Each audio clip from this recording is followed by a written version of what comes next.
enregistre. Et je vais maintenant partager. Oups. Voilà. Bon, je suis un peu désolée pour le tralala. Je ne suis pas trop habituée à faire ça. Donc, voilà. Donc, bienvenue à ce webinaire concernant l'âme, sa mission, son karma. Donc, pour celles et ceux qui ne connaissent pas, donc je m'appelle Sylvie Neff, je suis énergéticienne, je suis aussi enseignante et j'ai écrit aussi un livre qui a pour titre, je vous le donne en mille, l'âme, sa mission, son karma, mais on en parlera tout à l'heure.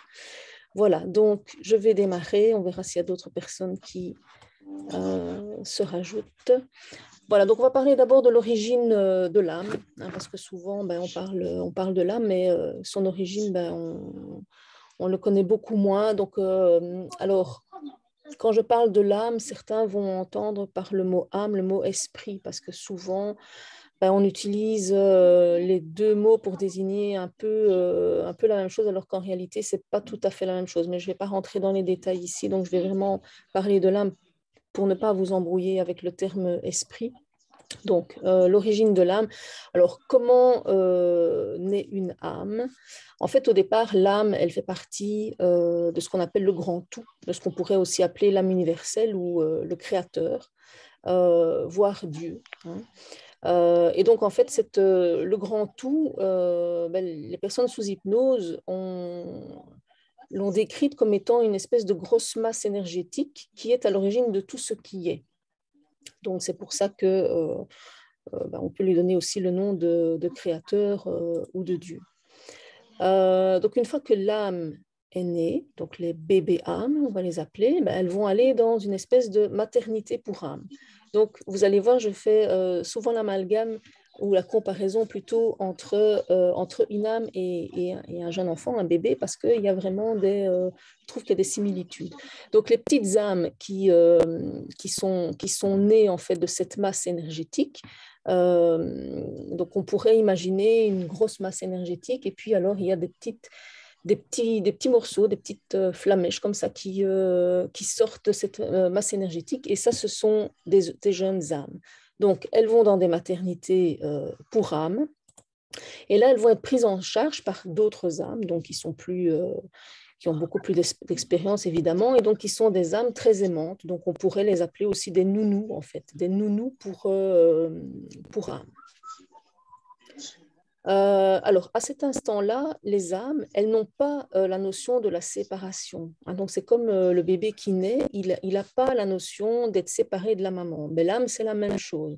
Donc, il n'y a pas cette notion de séparation, encore moins de dualité, hein, parce que notre monde, dans le monde dans lequel on vit, c'est un monde de dualité, mais ça n'existe pas, en fait, de l'autre côté.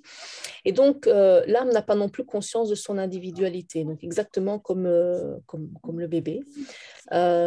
Et à cet instant-là, l'âme, elle n'est qu'amour. Il n'existe rien d'autre pour elle. C'est juste ça. Elle est juste amour. Plus elle est entourée d'âmes qui sont extrêmement aimantes. Donc, pour elle, c'est un monde d'amour, un monde de bisounours, hein, on va dire comme ça. Donc, à cet instant-là, elles vivent dans un monde qui n'est fait que d'amour. Elles sont bien sûr totalement protégées, en sécurité, et elles ne doivent rien faire. Elles doivent juste être. Donc ça, c'est vraiment la différence dans notre monde duel entre l'être et le faire. Donc elles doivent juste être qui elles sont. Et entre parenthèses, c'est également vers ça qu'on est censé aller, même si dans notre monde matériel, c'est pas évident. Mais donc l'idée, ça serait vraiment d'être qui on est et d'offrir à l'autre, aux autres qui on est et de ne pas être dans le faire. Alors le faire, c'est plutôt être dans l'obligation de faire. Bien sûr, quand on est, donc EST, hein, du verbe être, on fait bien sûr des choses, mais disons qu'on les fait plutôt dans la joie et simplement dans l'esprit d'offrir qui on est, plutôt que dans le faire avec toutes les obligations. Voilà. Donc ici, elles doivent juste être. J'entends qu'il y a encore quelqu'un qui a un micro ouvert. Ça serait peut-être bien de vérifier et de le couper. Alors, petit à petit, ces jeunes âmes, elles vont prendre conscience de leur existence propre, hein. Donc, à nouveau, comparaison avec les enfants, les jeunes enfants, ben, ils vont apprendre qu'ils ont un corps, qu'ils ne sont pas la maman, ou qu'il y a vraiment une distinction entre eux et le monde extérieur. Euh, alors, je vais quand même essayer d'aller voir qui a son micro ouvert parce que c'est assez désagréable. Voilà. Voilà. Alors, je continue mon explication. Alors, au bout d'un moment, elles vont rejoindre aussi un groupe, ce qu'on appelle le groupe d'âmes, en fonction de leurs affinités. Alors là, ça va être plutôt ce que j'ai appelé tout à l'heure les nounous, hein, les âmes qui ont pris en charge ces bébés âmes, qui vont, en fonction de leurs caractéristiques, les diriger vers certains groupes plutôt que d'autres. Et donc, il existe aussi une infinité de groupes d'âmes, hein. Donc, il y a vraiment beaucoup. Et ça, c'est important parce qu'en fait, les groupes d'âmes vont jouer un rôle dans l'incarnation aussi. Donc, nos jeunes âmes, ben, elles ont rejoint un groupe. À un moment donné, ce sera le moment aussi pour elles de s'incarner. Donc, quand elle est prête à s'incarner, quand elle est prête aussi à faire vraiment l'expérience de son individualité, l'expérience de la séparation et l'expérience de la dualité, eh bien, elle va s'incarner. Alors, c'est vrai que j'ai inscrit là, elle choisit en accord avec ses guides de s'incarner. Ce qu'il faut quand même savoir par rapport aux guides, c'est que les guides ne vont jamais imposer rien du tout. Donc, on a le libre arbitre, on a le libre arbitre dans l'incarnation, mais on a aussi le libre arbitre en tant qu'âme. Et donc, en fait, ça va plutôt être, les guides vont conseiller certaines choses, vont conseiller certains choix, vont peut-être suggérer à un moment donné à l'âme, peut-être qu'il est temps de s'incarner, mais jamais, ils vont rien imposer du tout. Donc, ben, notre âme, elle va choisir un corps physique. Donc, ben, le corps qu'on a, c'est pas un hasard, on l'a choisi. Donc, quelque part, si on n'est pas content de son corps, ben, sachez que c'est quand même un choix de l'âme et c'est pas un choix qu'on a fait par hasard. Mais donc ça, je vous expliquerai tout de suite ce qu'il en est. Donc, elle va choisir un corps physique, elle va choisir un lieu de naissance. Donc, tout ça, ce n'est pas du tout fait par hasard, hein. Elle va choisir ses parents, elle va choisir aussi la majorité des personnes qu'elle va rencontrer et qui vont jouer un rôle dans leur vie, hein. Donc, toutes les personnes qu'on rencontre, donc certainement les personnes qui font partie de notre famille, mais toutes les personnes qu'on va rencontrer et qui vont, au cours de notre vie, avoir un rôle, ben, en fait, ce sont ce qu'on appelle des rencontres d'âme, hein, ou des contrats d'âme aussi. Et donc, elles vont aussi se choisir un programme. Donc, elles vont décider des expériences qu'elles ont envie de faire dans l'incarnation. Elles vont décider de ce qu'elles ont envie de travailler dans l'incarnation. Donc, il y a vraiment beaucoup de choses qui sont choisies au départ. Donc ça, c'est quand même une notion très importante parce que du coup, ben, on n'est pas du tout victime de sa vie parce qu'on a choisi en connaissance de cause. Alors pourquoi est-ce qu'on va s'incarner? Donc comme j'ai dit tout à l'heure, ben, c'est déjà faire l'expérience de son individualité, donc de qui elle est, apprendre qui elle est, apprendre l'amour de soi et l'amour des autres. Donc, dans l'incarnation, l'expérience fondamentale, c'est d'apprendre l'amour inconditionnel. L'amour de soi, bien sûr, l'amour des autres ensuite, hein, j'irai parce qu'il faut d'abord s'aimer soi-même. S'aimer soi-même, pour moi, ça veut dire aussi se respecter. Se respecter, ça veut dire quoi? Ça veut dire pouvoir dire non, ça veut dire pouvoir s'écouter, ça veut dire parfois ben, faire des choix qui ne sont pas nécessairement en accord avec la majorité des choix des autres, donc peut-être parfois se mettre en marge de la société, donc pouvoir mettre des limites aussi, ça c'est aussi le respect de soi. Et donc, en fait, quand on parvient à se respecter soi, on est en accord avec soi, on est authentique avec soi-même. Et à ce moment-là, on peut vraiment, je pense, être dans l'être et offrir aux autres qui on est. Donc, quand je parle d'amour de soi, de respect de soi, pour moi, ça n'a rien à voir avec l'égoïsme. C'est vraiment pouvoir se remplir soi-même, être en accord avec soi pour pouvoir après offrir qui on est aux autres. Voilà. Et donc, parfois, effectivement, donc la maladie, la douleur, mais tout ça, ça va être des choses que le corps va développer parce qu'on a peut-être justement pas suffisamment d'amour pour soi, parce que on donne trop aux autres, parce qu'on ne prend pas soin de soi, on ne s'arrête pas, on ne se donne pas du temps, enfin voilà, des choses comme ça. Et donc, on va pouvoir, le corps, à un moment donné, va dire stop. Stop, maintenant, on s'arrête. On va prendre soin de soi. Euh, on va revenir parfois à l'essentiel, justement pour après se réaligner avec qui on est. Donc, autre raison de l'incarnation, faire l'expérience de la matière, hein, parce que quand on est dans un état d'âme, il n'y a pas, la matière n'existe pas, donc c'est une expérience de la matière, de la limitation aussi, parce que l'âme qui s'incarne, elle est limitée, elle est déjà limitée par le corps qu'elle a choisi.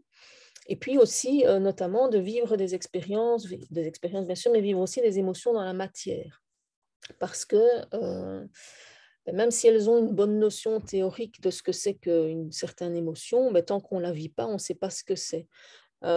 Pareil avec les expériences, hein. Donc, on a tous des expériences.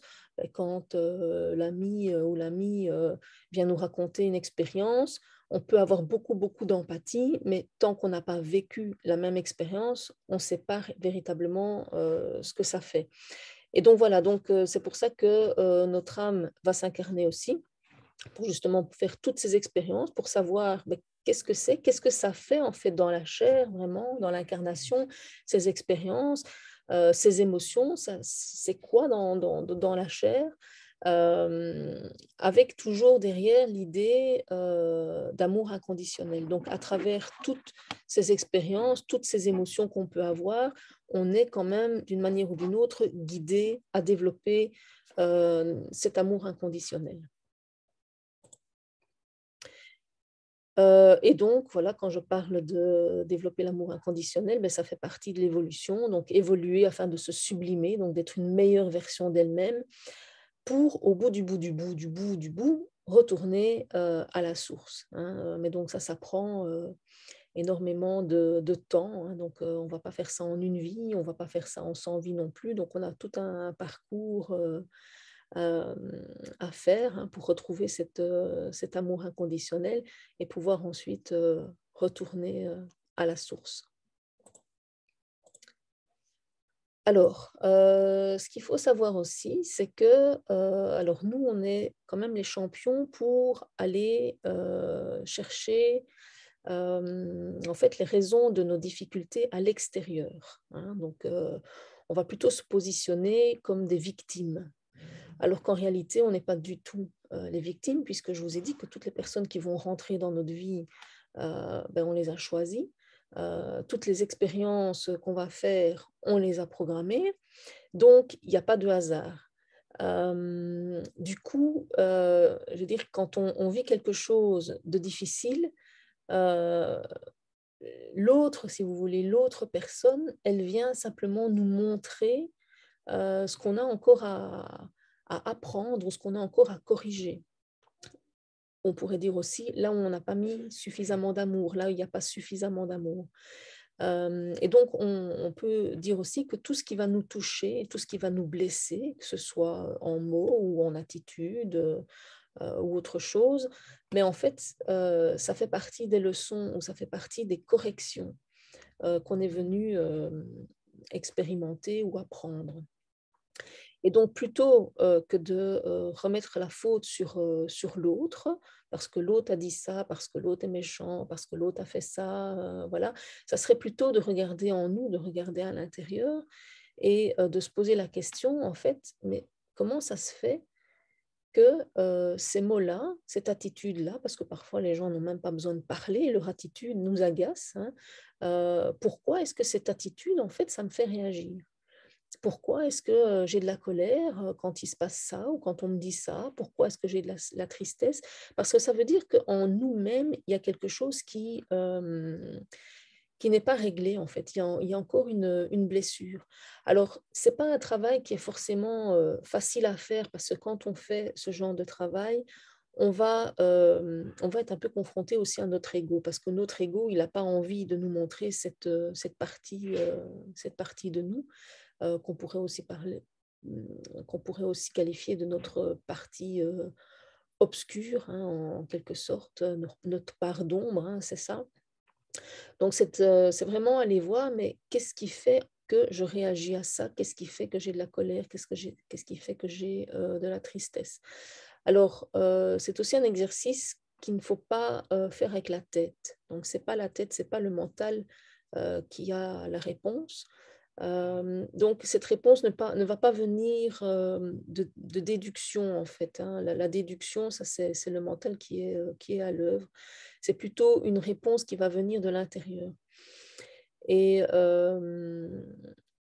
en fait, il est possible que quand la réponse va émerger, euh, le mental va se dire, mais non, pas du tout, en fait, je ne suis pas comme ça, j'ai pas ce défaut-là, ou ça, c'est pas moi, c'est pas possible.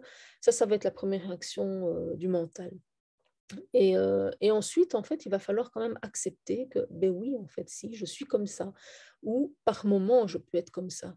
Donc, j'ai peut-être pas cet aspect-là, ou ce défaut, entre guillemets, si tant est qu'il y ait des défauts. Donc, ce défaut, je ne l'ai pas tout le temps, mais je peux l'avoir quand même dans certaines circonstances.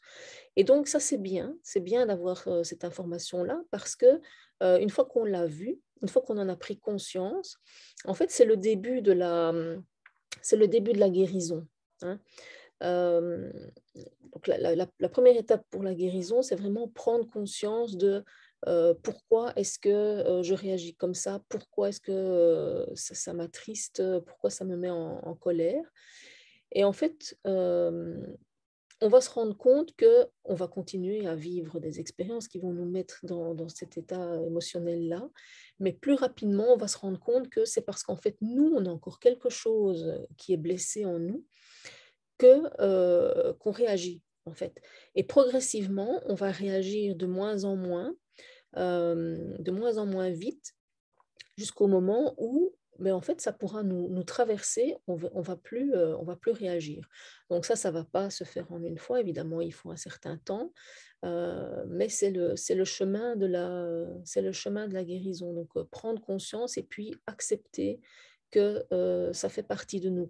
Et alors, ce qui est important aussi, c'est que quand on aura pris conscience de ça, mais on va plus se positionner en tant que victime et on ne va plus non plus accuser, entre guillemets, les autres de nos maux, puisqu'on aura vu que ce n'est pas l'autre le problème, c'est parce que nous, on a quelque chose à régler nous-mêmes. Et donc, ça peut être une personne X ou une personne Y, peu importe, hein, parce que bon, probablement que vous le savez, mais quand il y a une leçon qu'on n'a pas appris, ben, la vie va faire qu'elle elle va nous la représenter à un autre moment, peut-être avec d'autres personnes. Et donc, ça aussi, c'est un signe, quand il y a des choses comme ça qui se répètent, c'est vraiment un signe qu'il y a quelque chose qu'on n'a pas compris encore. Et donc, ça vaut la peine de se poser la question, mais qu'est-ce que je n'ai pas compris? Qu'est-ce que je dois comprendre là? Parce que ça vient vraiment de nous, ça vient nous apporter quelque chose.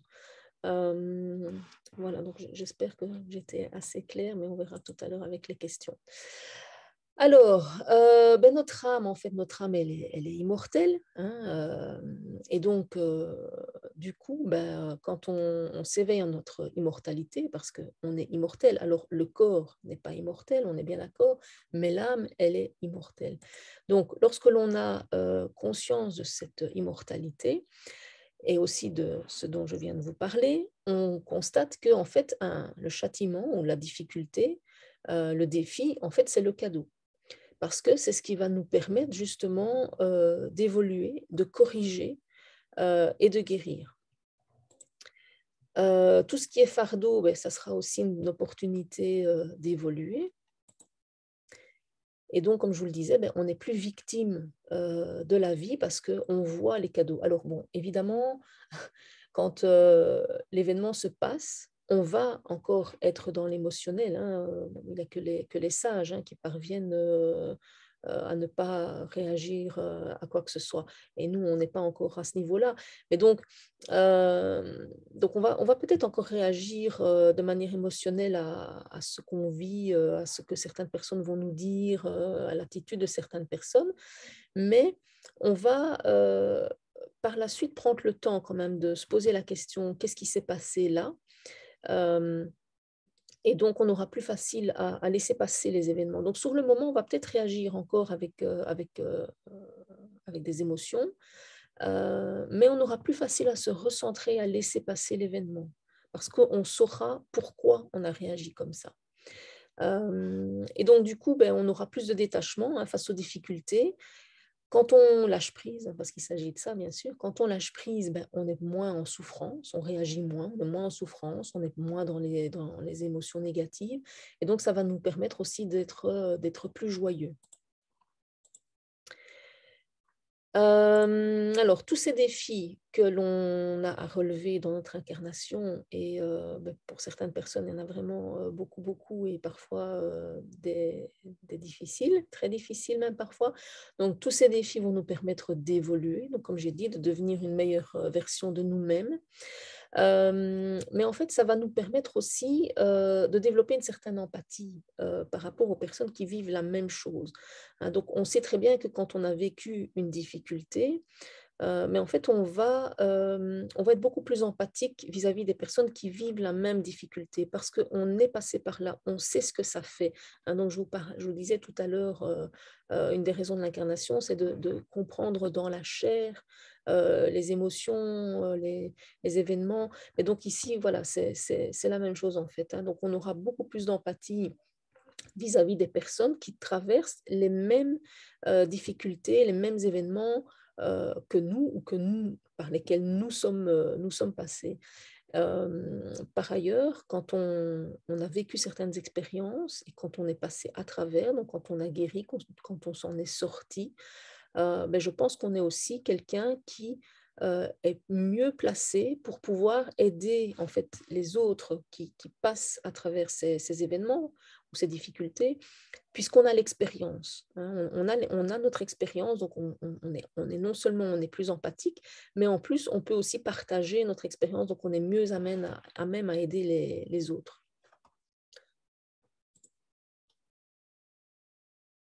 Alors, ce qu'il faut savoir aussi par rapport justement à tous ces événements, toutes ces difficultés qu'on peut vivre, c'est que ça nous fait évoluer nous, enfin, ça fait évoluer notre âme, hein, donc je ne parle pas du tout du corps ici. Hein. Donc ça nous fait évoluer, mais ça va faire évoluer aussi les autres. Donc les autres âmes à qui on a donné des rôles, donc avec lesquels on a un contrat d'âme, on va leur permettre aussi d'évoluer à leur façon. Donc, c'est vraiment gagnant-gagnant. Donc, ça veut dire quoi? Ça veut dire, ben, toi, tu vas me faire vivre ça, et puis en échange, ben, moi, je vais te faire vivre ça. Et au final, on est tous en train d'évoluer ensemble parmi les difficultés et les défis. Et donc, on dit aussi qu'on est quelque part des passeurs de karma les uns pour les autres, hein, parce qu'on on est un peu des miroirs les uns pour les autres, et donc on va se montrer l'un l'autre les aspects où on doit encore s'améliorer, où on doit encore comprendre certaines choses, où on doit peut-être encore corriger certaines choses pour être plus en harmonie, plus en amour. Alors parfois, certains événements ou certains défis peuvent également avoir des répercussions non seulement au niveau personnel, mais aussi au niveau de l'humanité. Par exemple, quand on a des maladies graves, hein, comme le sida, la trisomie, le cancer, tout ça, ben, ça va développer chez un maximum de personnes la tolérance, l'acceptation de la différence, l'amour, la compassion. Donc là, on est en train de travailler. Alors, on va pas nécessairement travailler sur l'ensemble de l'humanité, parce que tout le monde n'est pas forcément prêt, Donc, c'est chacun son rythme aussi. Mais voilà, ça va quand même travailler à développer toutes ces qualités. Alors, d'autres exemples, comme les génocides, les guerres, les tortures, tout ça, mais ça va aussi amener un maximum de personnes à travailler la compassion, l'amour aussi, la prise de conscience. Donc, le fait que, ben oui, ça, on ne veut pas, on ne veut plus. Et ça rassemble, hein, ça rassemble aussi les gens. Donc, par exemple, ben, si on prend un exemple très récent comme le corona, ben, on a quand même vu qu'il y a des gens qui se rassemblaient. Euh, Maintenant, on est dans la crise énergétique, eh bien, on va aussi voir que les gens vont commencer à se rassembler. Donc, quelque part, toutes ces difficultés mondiales, ben, ça va nous faire travailler au niveau individuel, mais ça va faire travailler aussi le collectif. Donc, au final, on est tous, par ces événements-là, on est tous en train d'évoluer et de travailler. Alors, donc on va passer au sujet suivant, donc, qui est le karma. Donc, qu'est-ce que c'est que le karma? Alors, en réalité, le karma, c'est un processus d'apprentissage et de correction. Donc, souvent, nous, on voit le karma comme étant une espèce de punition, un coup de bâton, un retour de flamme. Ben, en fait, c'est un processus d'apprentissage qui nous permet de corriger. Donc, comme je disais tout à l'heure, d'aller toujours vers plus d'amour, hein. Alors, le karma, c'est aussi la conséquence des actes qu'on a commis, non seulement dans cette vie-ci, mais aussi dans des vies passées. Alors, pourquoi cette vie-ci? Parce qu'en fait, on le sait et on le voit, aujourd'hui, on vit certaines choses qui sont les conséquences des choix peut-être qu'on a fait par le passé, mais par le passé de cette vie-ci. Donc, ça fait déjà partie du karma. Et donc les vies antérieures également aussi, bien sûr. Donc le karma, ce n'est pas uniquement les vies antérieures, ça peut être cette vie-ci aussi. Et donc on va récolter quelque part ce que l'on sème, mais toujours dans un objectif d'apprentissage et de correction. Donc ce n'est pas un objectif de punition. Alors, toutes nos pensées, toutes nos paroles, toutes nos actions ont des conséquences et des effets dans nos vies, donc que ce soit dans celle-ci ou dans les prochaines.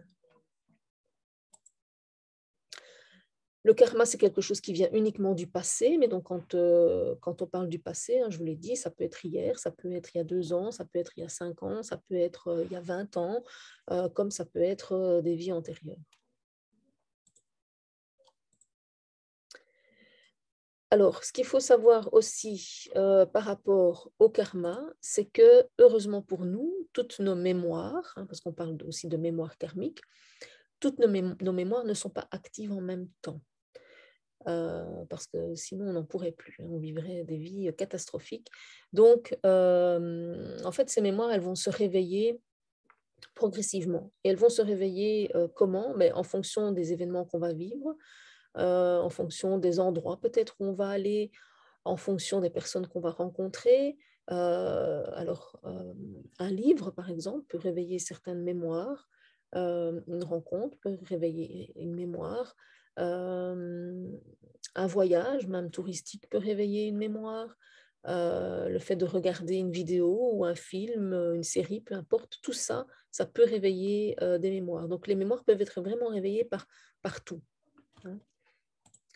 Et donc, en fait, le fait qu'une mémoire se réveille, c'est simplement parce que donc, notre mental, lui, n'a pas connaissance de notre passé éternel, donc c'est-à-dire de toutes nos vies antérieures, mais l'âme, elle a quelque part dans notre inconscient, c'est inscrit. Donc l'âme a cette connaissance-là, mais ça reste de l'ordre de l'inconscient.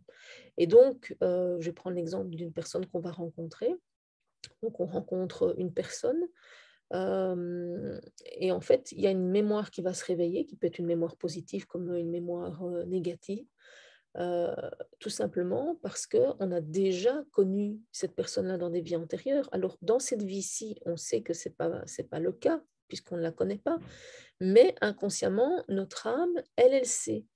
Et donc, ça va réveiller cette histoire, en fait, cette vieille histoire, ça va la réveiller.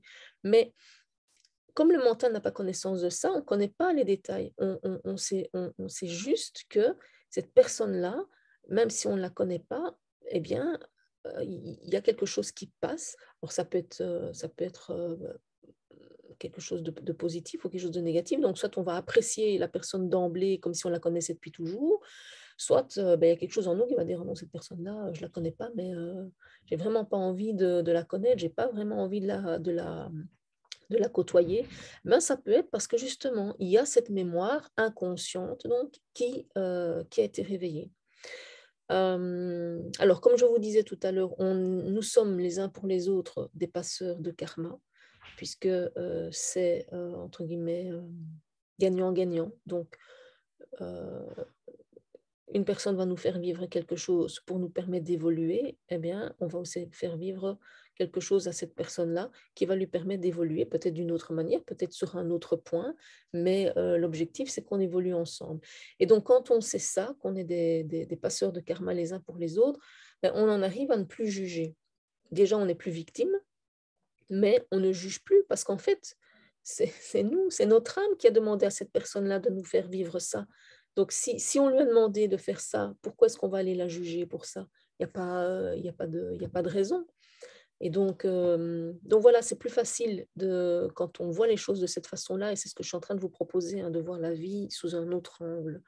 Quand on voit les choses comme ça, on ne sera plus dans le jugement, on ne sera plus victime, et du coup, ben, on aura plus facile à pardonner parce qu'au final, il n'y a rien à pardonner puisque ce sont des accords qui ont été pris. Alors, il y a plusieurs types de karma. Il y a le karma familial, donc ça veut dire qu'on va porter une partie du karma de la famille. On peut avoir du karma aussi avec un lieu, donc parce que peut-être que ben, dans ce lieu, ben, on a fait des choses pas très sympas, et donc on peut avoir un karma avec un lieu, on peut avoir un karma avec un pays. On peut avoir un karma avec des animaux aussi, si on n'a pas été gentil avec certains animaux. Et on peut avoir aussi du karma personnel, donc avec soi-même. En général, le karma avec soi-même, c'est plutôt quand on s'est suicidé dans une vie antérieure. Alors, comment est-ce qu'on va reconnaître nos mémoires et nos charges karmiques? Ben, simplement, donc ça on le sait, hein, quand on a des difficultés ou des expériences qui se répètent, ben, ça ne se répète pas par hasard. Ça se répète parce qu'on a quelque chose à comprendre, on a quelque chose à apprendre. Pareil, si on attire toujours le même type de personnes, hein, c'est parce qu'il y a encore quelque chose qu'on n'a pas compris. Et donc la vie va nous le remettre encore et encore et encore, hein, parfois de manière de plus en plus importante pour justement qu'on puisse enfin comprendre ce qu'on doit changer. Alors, quand on a des relations difficiles avec certaines personnes, je vous l'ai dit, il n'y a pas de hasard. Donc, si certaines personnes viennent nous enquiquiner, bah, c'est parce qu'on a quelque chose à apprendre aussi et peut-être quelque chose à régler avec cette personne. Alors, quand on a une sensation de malaise dans un lieu ou avec quelqu'un, alors ça peut être parce que le lieu est chargé, hein, d'énergie négative ou d'entité, ce genre de choses, mais ça peut être aussi parce que ben, il y a quelque chose en nous, à nouveau inconscient, hein, donc de l'ordre de l'âme, qui nous signifie, c'est comme s'il y avait une petite lumière rouge comme ça, hein, attention, attention, il y a quelque chose avec ce lieu ou avec cette personne, il y a quelque chose qui ne va pas. Donc, si ce n'est pas parce que le lieu ou la personne est chargée, c'est probablement parce qu'on a une histoire karmique avec le lieu ou avec la personne. Alors, ça peut être aussi quand on a des difficultés à s'engager dans quelque chose. Et là, pour illustrer ça, je vais vous donner un exemple personnel. Donc, en fait, ben, il y a quelques années d'ici, j'ai commencé à faire des différents stages, hein, des stages en énergétique. Et puis, en fait, ces cours d'énergétique étaient, je veux dire, scindés en deux. Il y avait une partie qui était plus je dirais, pour harmoniser la personne. Et puis, il y a la deuxième partie qui est plutôt pour harmoniser les lieux. Et puis, la technique est tout à fait la même, donc il n'y a vraiment pas de raison. Et en fait, je me suis rendu compte que je n'avais pas de souci pour nettoyer les personnes, mais qu'il y a quelque chose qui me retenait pour nettoyer les lieux. Quelque chose de pas logique, voilà, ça ne m'attirait pas, alors que ça fait partie du même, pour moi, du même travail, même technique, donc il n'y a vraiment aucune raison, donc ce n'était pas logique du tout. Et puis, en me posant la question à nouveau, mais comment ça se fait que je n'ai pas envie d'aller voir de ce côté-là, alors que c'est exactement la même chose.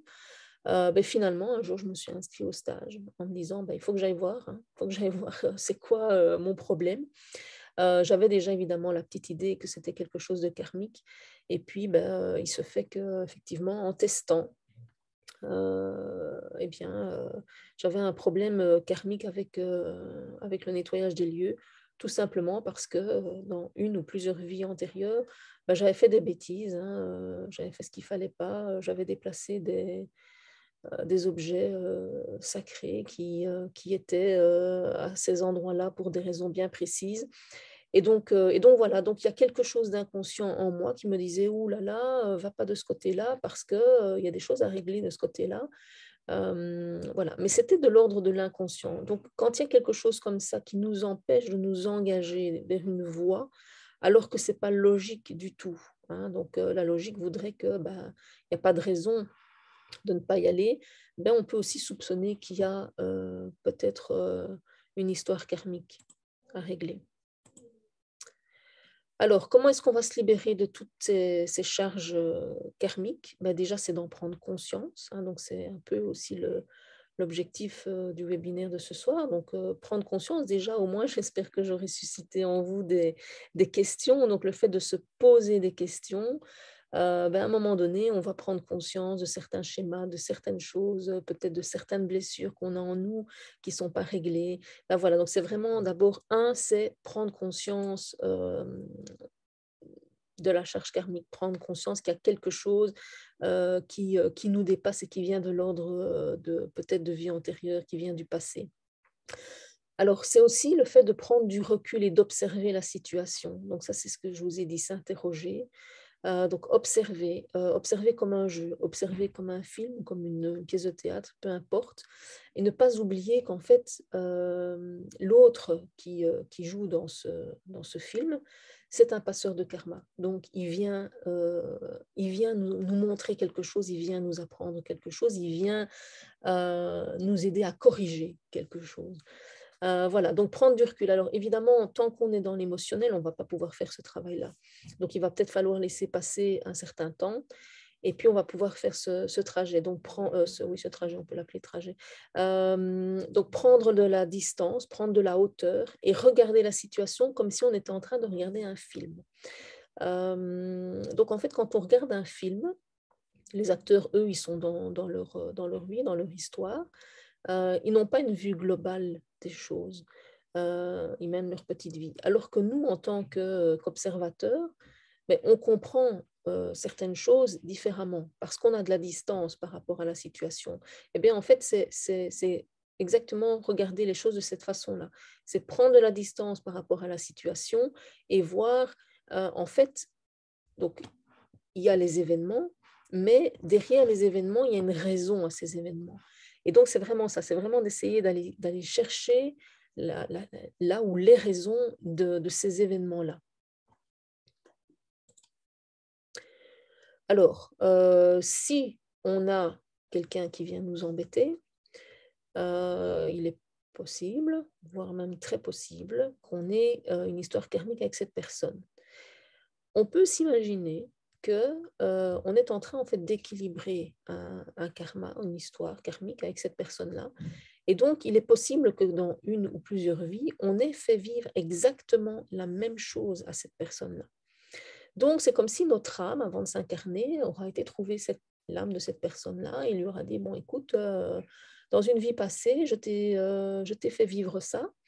Voilà, moi je voudrais équilibrer ce karma, qu'on n'en parle plus. Et donc, dans ma vie, là, je voudrais que tu me fasses vivre la même chose. Comme ça, j'apprends ce que c'est. J'apprends ce que c'est dans la chair. Et ça me permettra aussi, grâce à cette compréhension, de ne pas reproduire cette même erreur dans le futur, alors du coup. Voilà, donc n'oubliez pas, s'il y a des personnes qui viennent vous embêter, eh bien, probablement qu'on a une histoire karmique avec eux, qu'on leur a peut-être fait vivre la même chose. Donc, ça nous permet aussi de relativiser, du coup, la relation qu'on peut avoir avec cette personne. Et puis alors, je propose aussi, pour se libérer des charges karmiques, la méthode Ho'oponopono. Donc peut-être que certains d'entre vous la connaissent, cette méthode Ho'oponopono. Donc l'idée, outre les 4 petites phrases que vous pouvez retrouver sur Internet et dont je parle un peu plus longuement dans mon bouquin, c'est vraiment de prendre conscience de la charge, de prendre conscience de l'erreur qu'on a peut-être commis par le passé. C'est aussi, avec le cœur bien sûr, c'est aussi demander pardon. Pardon pour l'erreur qu'on a commise, mais pardon à l'âme, mais pardon aussi à sa propre âme. Pardon aussi envers l'univers, parce qu'on a entre guillemets obligé l'univers de mettre tout en œuvre pour nous apprendre la leçon, pour nous permettre de corriger cette erreur.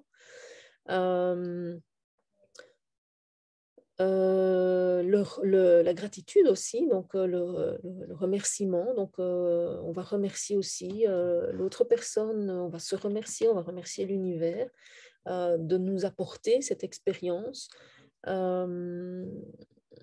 Parce que, en fait, cette expérience, comme je vous l'ai dit, nous permet de corriger certaines choses, de devenir une personne, entre guillemets, je ne vais pas dire une meilleure personne parce que c'est pas ça, en fait, c'est une meilleure version, donc être toujours plus dans l'amour, en fait, de remettre dans l'amour dans toutes ces situations. Donc merci à l'autre qui est mon miroir et qui vient me montrer justement que là, j'ai pas mis assez d'amour, là, il y a encore quelque chose que j'ai pas compris.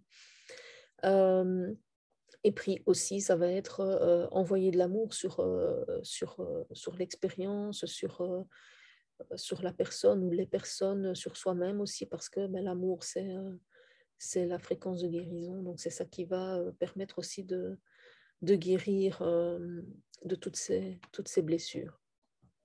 Alors, le Ho'oponopono, bien sûr, c'est une méthode, il en existe d'autres, et il y a aussi une méthode un peu plus, peut-être un peu plus moderne, en fait, de le faire, qu'on appelle le New Ho'oponopono. Et donc, ça, bon, j'en parle aussi dans mon bouquin. Alors, ici, c'est un concept qui n'est pas vraiment en fait pour se libérer de nos charges karmiques, mais qui serait plutôt pour ne pas se créer du karma. Donc la première chose, c'est de savoir que le bon et le mauvais, ce sont des points de vue du mental. Donc le mental, il a toujours besoin de juger tout, c'est bon, c'est mauvais, c'est bien, c'est pas bien. Quand on se met au niveau de l'âme, c'est pas du tout la même chose.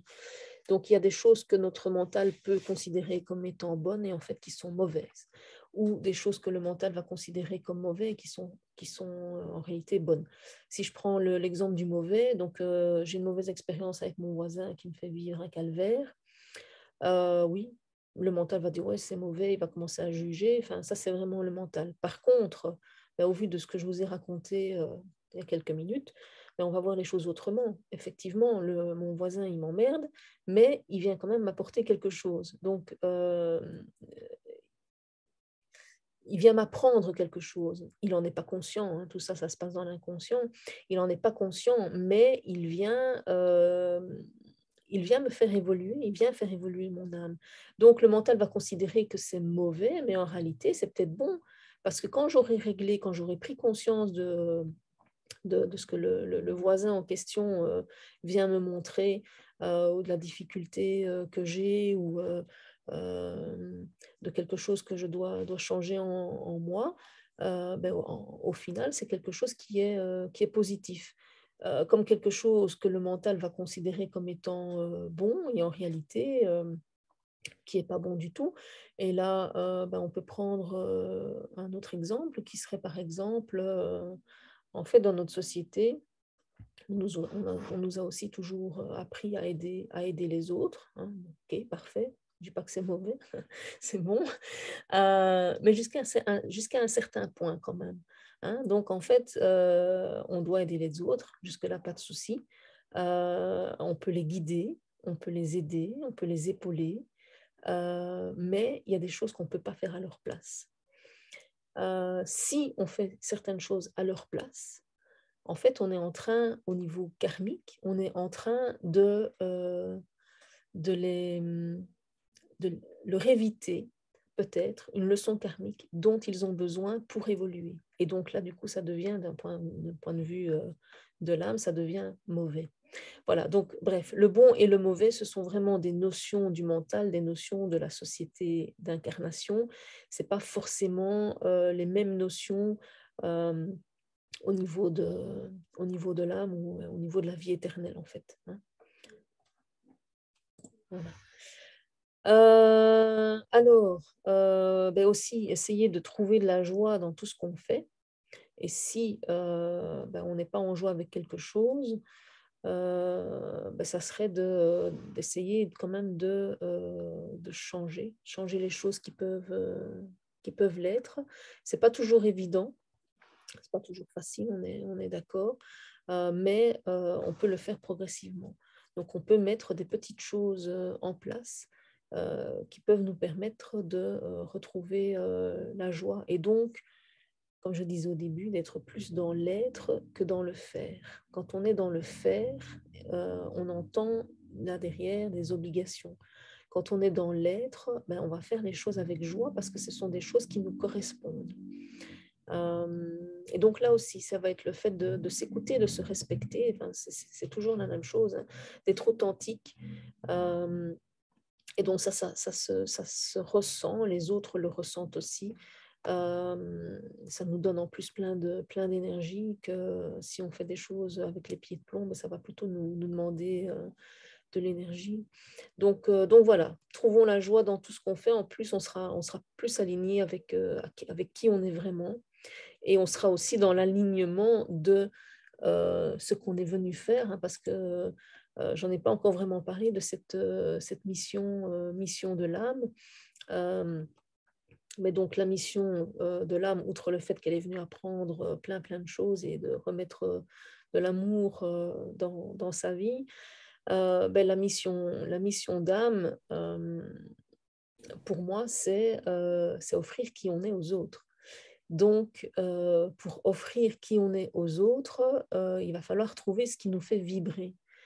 Et donc, souvent, ben, on me demande, mais comment est-ce que je peux trouver ma mission d'âme? Écoutez-vous, en fait, tout simplement, voyez ce qui vous procure de la joie, voyez ce que vous faites avec plaisir et dirigez-vous vers ce genre de choses et vous serez guidé, en fait. Hein. Ça peut prendre un peu de temps hein, parce que bon, parfois, on n'est pas toujours directement à 100% aligné avec ce que l'âme est venue faire. Mais voilà, déjà, ça nous met en joie et peut-être qu'à un moment donné, on va se dire, ben bon, voilà, ça c'était bien pour moi, mais maintenant, voilà, les choses changent et je sens qu'il y a autre chose. Eh ben, il y a autre chose. Écoutez-vous, c'est que voilà, la mission est peut-être en train d'évoluer aussi parce qu'on n'a pas forcément qu'une seule mission et puis elle peut évoluer. Donc peut-être que jusqu'aujourd'hui, c'était OK avec ça. Et puis à un moment donné, vous allez sentir que c'est plus tout à fait ça, en fait, ça ne m'apporte plus autant de joie qu'avant. Eh bien, c'est que la mission est en train d'évoluer, que vous êtes, enfin, l'âme a envie d'offrir autre chose.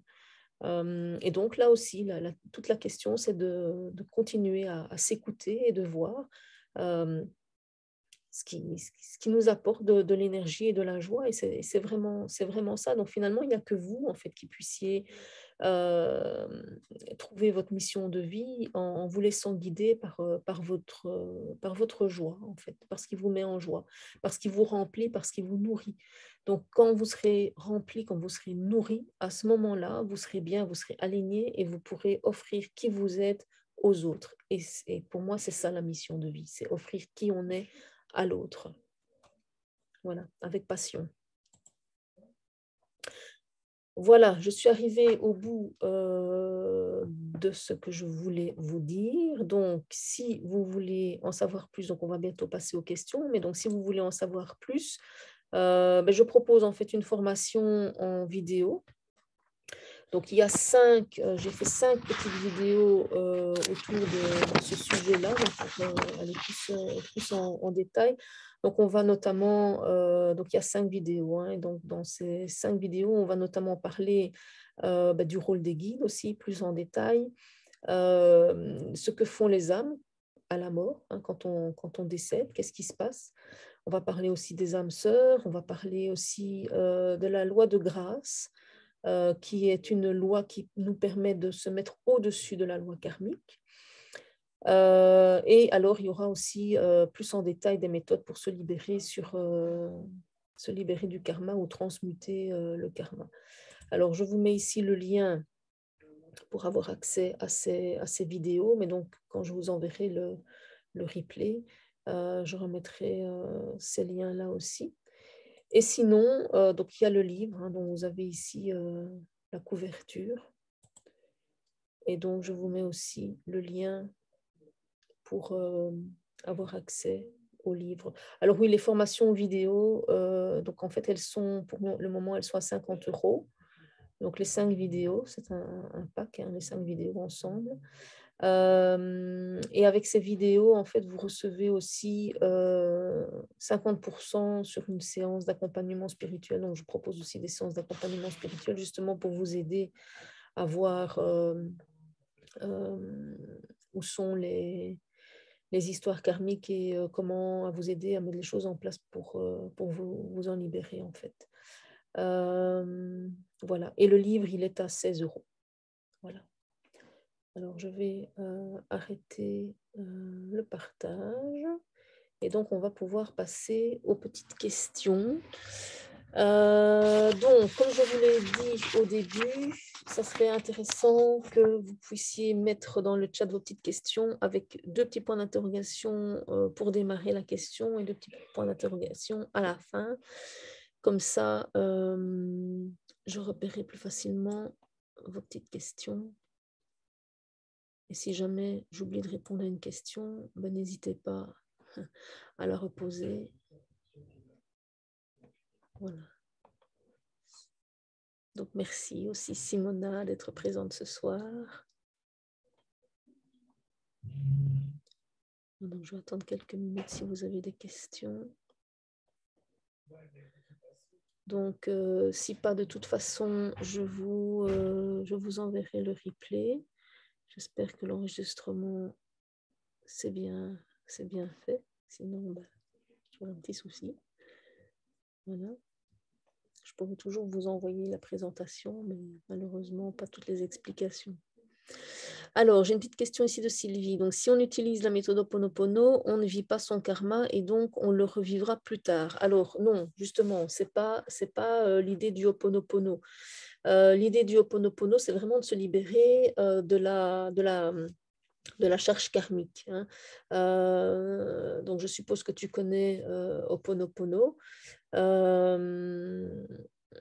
Donc, c'est vraiment apaiser en fait cette mémoire-là. Donc, en fait, quand on fait le Ho'oponopono sur une situation, on va se rendre compte que, en fait, notre relation avec la personne, hein, quand on le fait pour une personne, notre relation avec la personne, elle va être différente, en fait.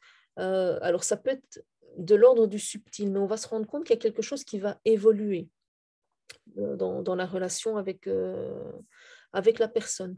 Elle va peut-être beaucoup moins venir nous embêter, on va peut-être beaucoup moins réagir à ce qu'elle nous fait vivre. Et de toute façon, on va pas le revivre plus tard. Donc l'idée, c'est pas de le postposer, hein, pas du tout. Donc c'est de le nettoyer, c'est de nettoyer la mémoire. Alors, je ne dis pas que tu ne vas pas revivre le même genre de situation parce que la vie, elle aime bien nous tester aussi. Et donc, elle va peut-être à un moment donné nous reproposer le même genre de situation. Mais là, ça sera devenu quelque chose de connu consciemment.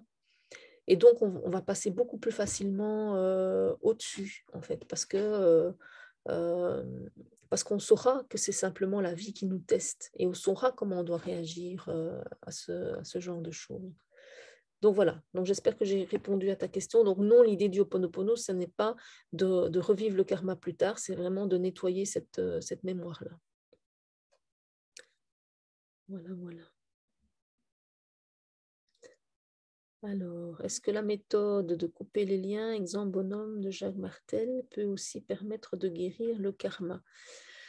Alors, pour moi, ce sont quand même deux choses différentes. Donc, ça peut aider, donc pourquoi pas faire les deux, hein.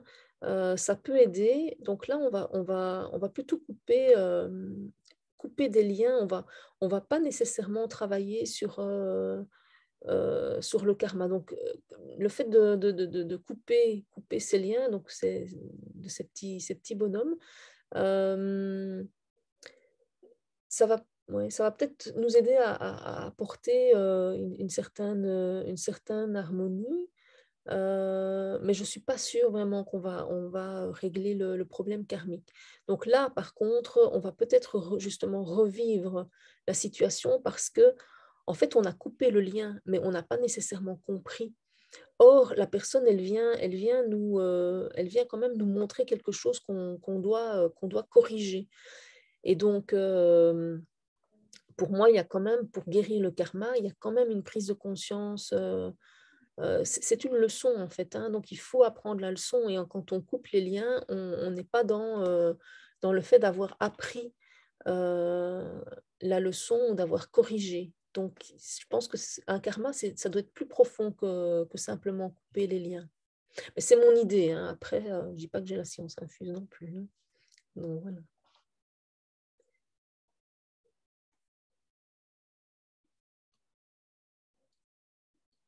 Voilà, je ne sais pas si vous avez d'autres petites questions.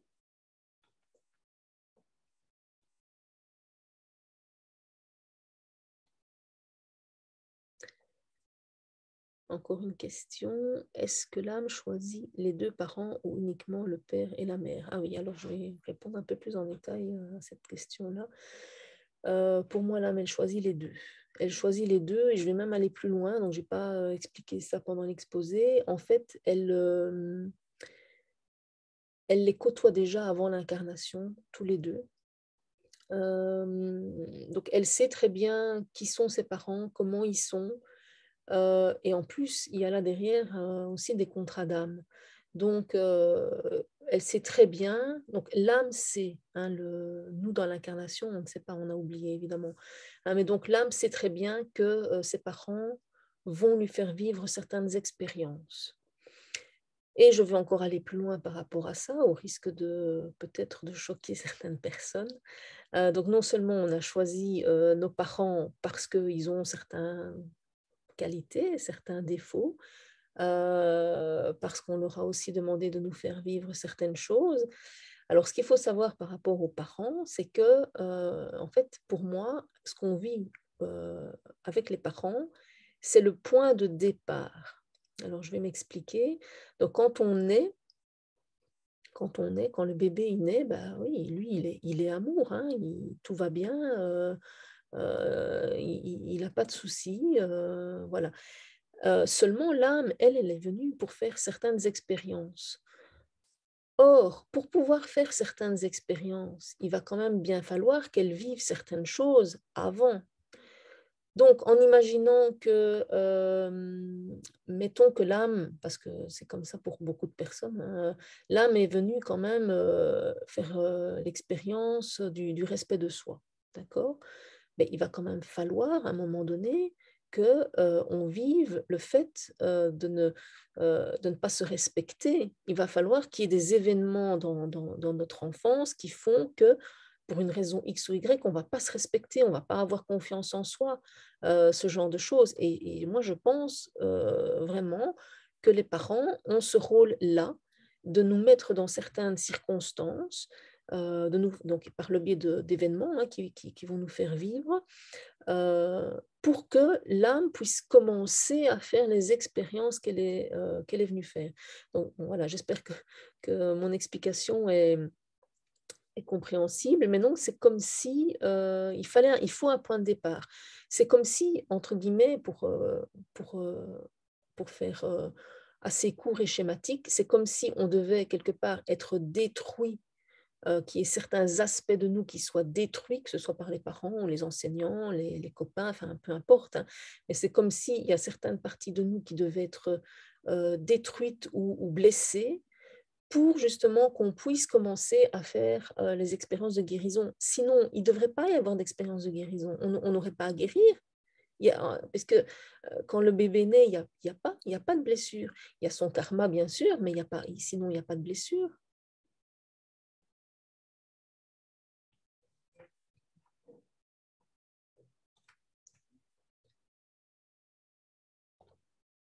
Voilà, voilà. N'ayez pas peur de poser vos questions, hein. Il n'y a pas de questions stupides. Tout est bien, hein.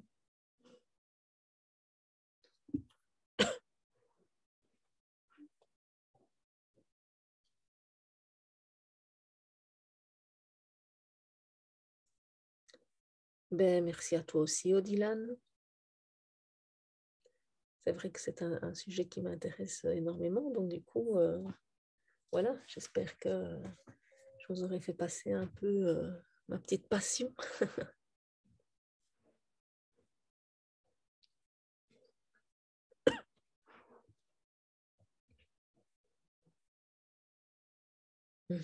Merci.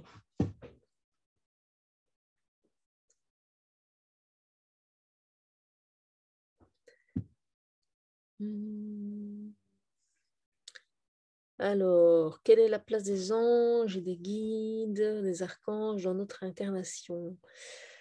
En fait, tout ce petit beau monde, il est là pour nous guider, pour nous protéger, pour nous accompagner.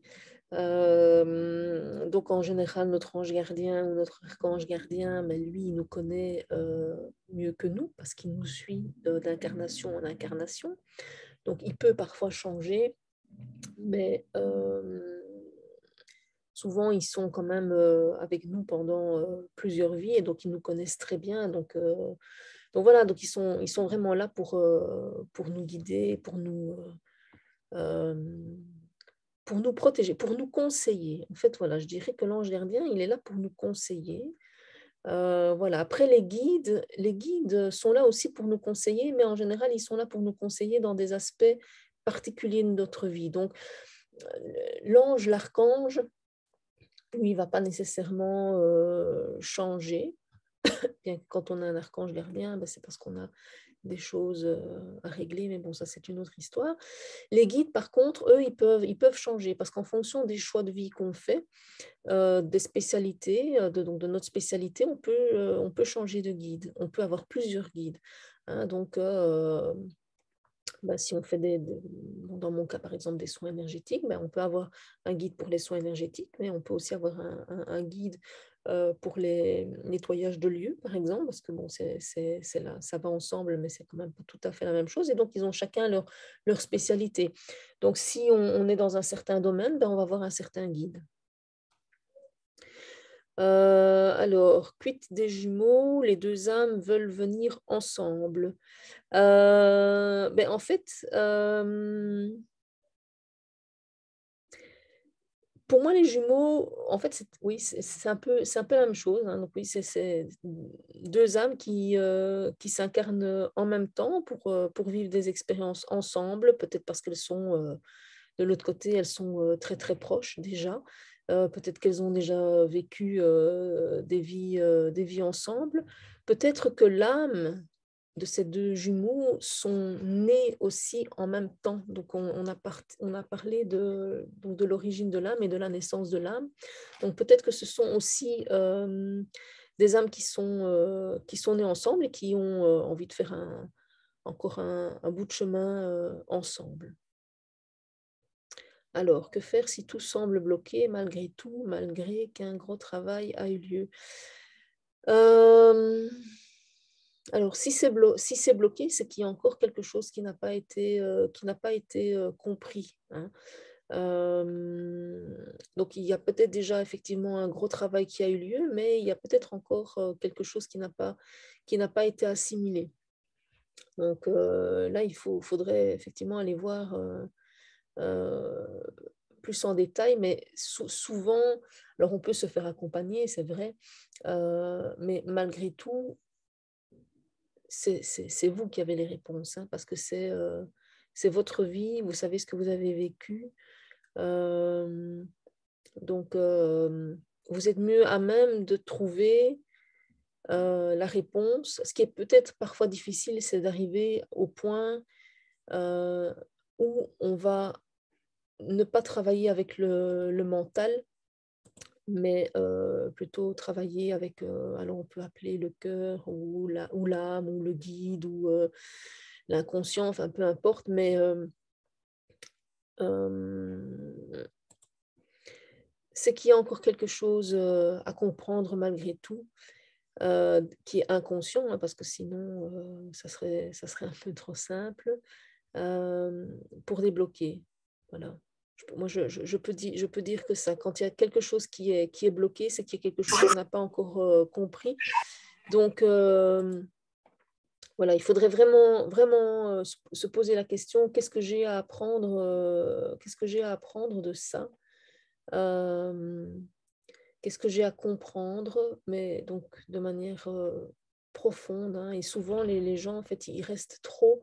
J'ai déjà remarqué, parce que c'est un exercice que je propose souvent, mais j'ai déjà remarqué que les gens, ils restent trop dans l'incarnation, ils restent trop dans ce qui se passe réellement dans leur vie, en fait, alors que ça, c'est pas du tout ça. Il faut vraiment sortir de cette incarnation. Les événements, les gens, en fait, ça n'a pas d'importance, c'est pas ça qui est important, c'est derrière, qu'est-ce que ça vient m'apporter, cette difficulté-là. Oui, ça peut être aussi transgénérationnel, surtout si ça se reproduit de génération en génération. Mais là aussi, c'est pas une tare, hein. Donc, à un moment donné, dans la lignée, ben, il y en a quand même un qui doit, à un moment donné, dire stop. Ça, on n'en veut plus, quoi. Et donc, ça s'arrête là. Moi, je ne veux pas transmettre ça à ma lignée. Euh, donc voilà, on est là aussi pour libérer nos lignées ancestrales. Euh, alors, la nuit noire de l'âme, oui, c'est quoi exactement la question de la nuit noire de l'âme? Je peux en parler, hein, un peu de la nuit noire de l'âme, mais là, j'ai besoin quand même peut-être d'une question un peu plus précise par rapport à ça. Euh, donc, si tu pouvais préciser peut-être un peu ta question par rapport à ça.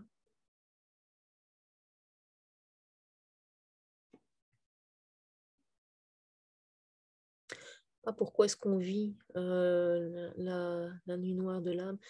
Mais là, enfin, c'est toujours la même chose, hein. C'est parce qu'on a de toute façon quelque chose à apprendre et quelque chose à guérir. Et puis, il faut quand même savoir que la blessure fondamentale, c'est la blessure de séparation.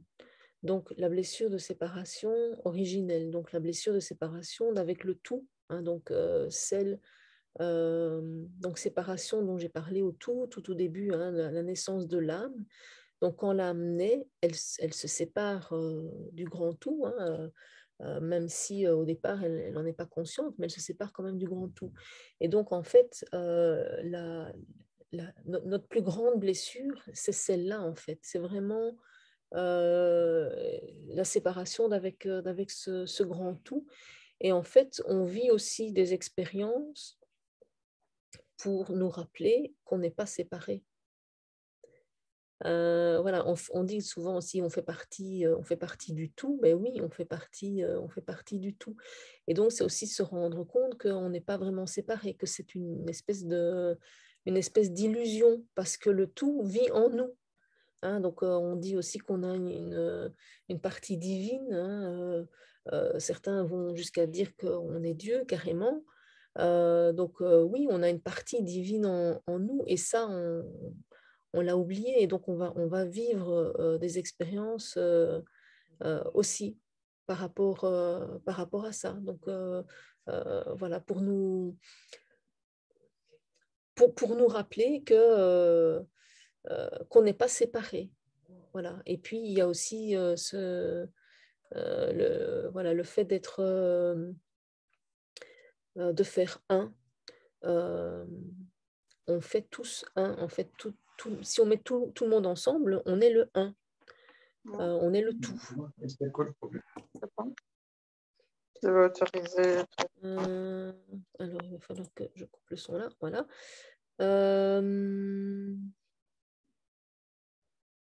Alors, on m'a aussi parlé de plafond de verre. Ça vous dit quelque chose par rapport au blocage? Non, ça ne me dit rien du tout. Alors là, j'ai vraiment jamais entendu parler de ça. Maintenant, ce qu'il faut savoir aussi, c'est que dans le domaine de l'énergétique et de la spiritualité, c'est parfois compliqué au niveau du vocabulaire parce que on utilise les mêmes mots parfois pour désigner des choses différentes. Mais ici, vraiment, le plafond de verre, ça ne me parle pas du tout. Donc, je ne sais pas du tout de quoi il s'agit.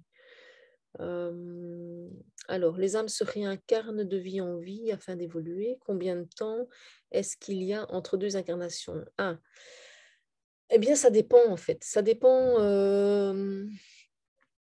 d'une âme à l'autre. En fait, on a l'éternité. Hein, donc, une fois qu'on est de l'autre côté, on a l'éternité. Donc, l'âme, elle peut décider de se réincarner plus ou moins rapidement, comme elle peut décider de prendre son temps. Donc, en fait, quand on retourne de l'autre côté, il y a toute une partie où on va encore apprendre de l'expérience qu'on vient de quitter. Et puis, à un moment donné, elle va réorganiser une nouvelle incarnation. Donc, c'est un peu comme si on allait repréparer un voyage, en fait. Hein. Donc, on va tout mettre en place, on va tout entre guillemets, tout réserver, tout planifier et on va se lancer dans une nouvelle incarnation. Mais donc, c'est quand elle se sent prête. Donc, ça peut être vite. Alors, a priori, ça ira peut-être plus vite pour ce qu'on appelle une vieille âme, hein, donc une âme qui a déjà une certaine expérience que pour une plus jeune, qui, elle, va mettre peut-être un peu plus de temps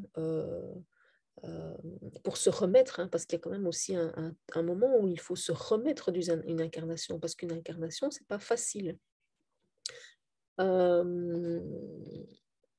Donc voilà, il n'y a pas vraiment de réponse. On a tout le temps.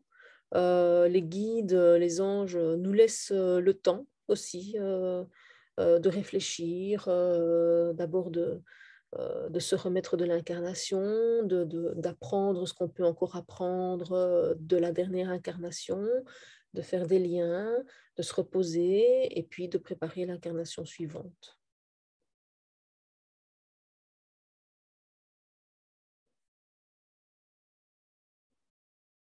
Voilà, voilà.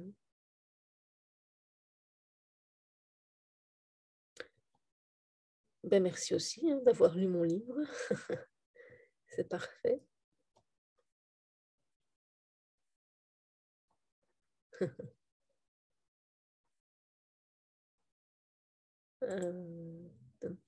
Alors, Akima, je te vois. Bonsoir. Peut-être tu peux couper ta caméra si tu veux. Alors, certains disent que les personnes meurent quand la mission est finie. Est-ce que c'est vrai? J'ai envie de dire oui et non, parce que effectivement, quand la mission est terminée, il y a peut-être plus vraiment de raison. Encore que, quand est-ce qu'une mission est terminée? Puisque la mission, c'est quand même offrir qui on est aux autres. Hein. Donc, je dirais que tant qu'on est en capacité de le faire, voilà. Bon, après, à un moment donné, il y a quand même aussi le corps physique qui ne tient plus. Hein. Donc, il faut bien qu'on arrête quelque part. Mais donc, Oui, peut-être, mais par contre, ben, il y a des gens quand même qui ne vivent jamais leur mission de vie, hein, parce que nous, maintenant, on est un peu dans une époque où on se pose des questions, pourquoi on est là, qu'est-ce qu'on est venu faire, ce genre de choses, mais ce n'était pas le cas il y a plusieurs dizaines d'années. Donc, je pense qu'il y a, il y a des gens qui se posent pas la question et qui vivent peut-être pas nécessairement leur mission de vie. Alors, il y a peut-être des gens qui se posent pas la question et qui inconsciemment sont tout à fait dans leur mission de vie et c'est OK et c'est très bien comme ça. Mais donc, non, je pense qu'on peut à un moment donné décéder alors qu'on n'a pas du tout accompli notre mission. Et puis, il n'y a pas de problème avec ça parce que, comme j'ai dit, on a l'éternité. Et donc, ben voilà, c'est pas grave, hein, on reviendra. Donc, c'est pas non plus une vie qui n'a servi à rien parce qu'entre-temps, on a fait d'autres expériences. Voilà, on a peut-être équilibré, sans le savoir, certaines histoires karmiques.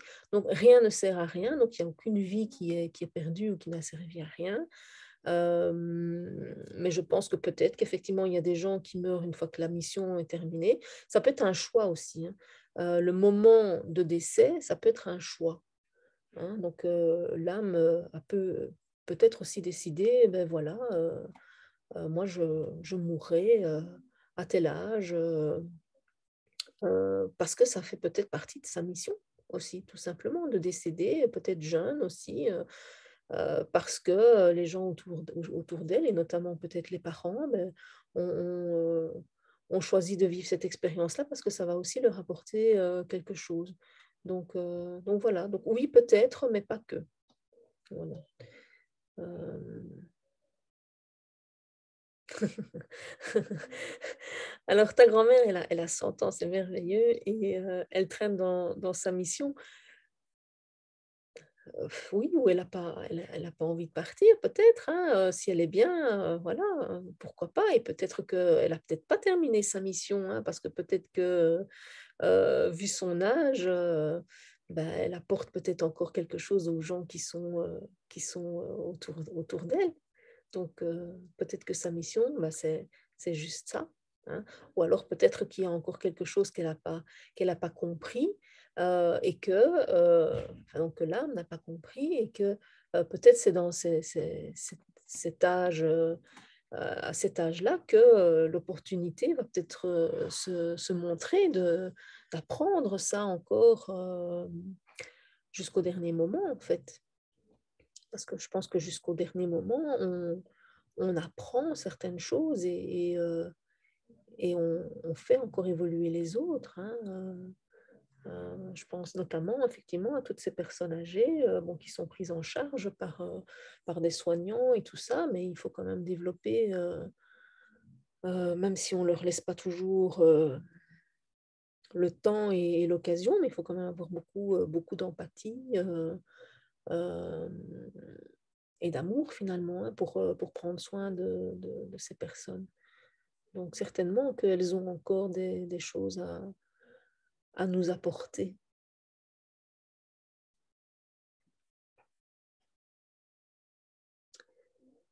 Voilà, voilà. Alors, ça fait presque 1 heure et demie qu'on est occupé. Donc, je m'étais dit que je ne le ferais pas trop long, justement. 1 heure et demie, je trouvais que ça bien. Donc, si vous avez encore une question ou l'autre, je vous invite à vite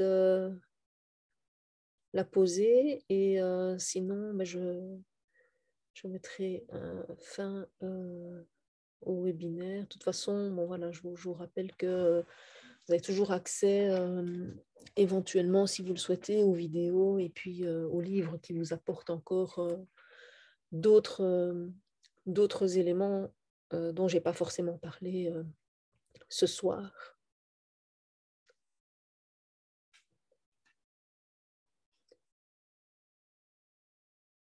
Voilà, voilà.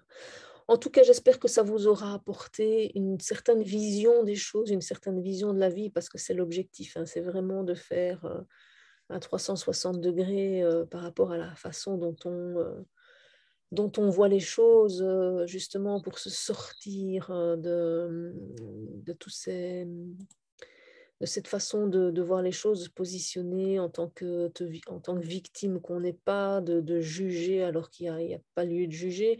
Et encore une fois, hein, je le dis, c'est pas évident, et même quand on le sait, et même quand on connaît tous ces mécanismes-là, on arrive encore à se laisser piéger. On le voit, mais on le vit quand même dans la chair, hein, je vous parle d'expérience. Mais donc voilà, donc j'espère que vous pourrez voir les choses un peu différemment, de vous poser les questions, les bonnes questions, voilà, sur le pourquoi, du comment, pourquoi vous vivez ça. Parce que, voilà, comme je dis, il n'y a pas de hasard. Les choses sont là pour une bonne raison. Et donc, notre travail, c'est d'aller chercher la raison pour laquelle on vit ça. Et il y en a une, même parfois plusieurs d'ailleurs. Voilà. Alors, je vois vos petits commentaires. Merci à vous aussi. Donc, je ne vois plus de petites questions. Bonne soirée à vous aussi.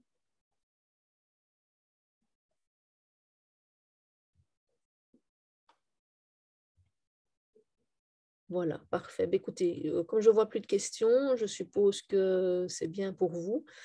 Donc, je vais terminer ici. Donc, je vais encore vous envoyer. Alors, je ne sais pas si ça sera ce soir ou demain. Donc, je vous enverrai encore le lien vers le replay et les différents liens vers mon site, hein, si vous avez besoin de quelque chose. Voilà, et si vous avez encore une question ou l'autre, vous pouvez quand même toujours me l'envoyer par mail, il n'y a pas de souci par rapport à ça. Voilà, je vous souhaite une très bonne soirée, merci d'avoir participé. Voilà, voilà, je vais terminer là. Merci, un grand merci à vous, voilà, et bonne vie à vous, hein. Voilà, à bientôt.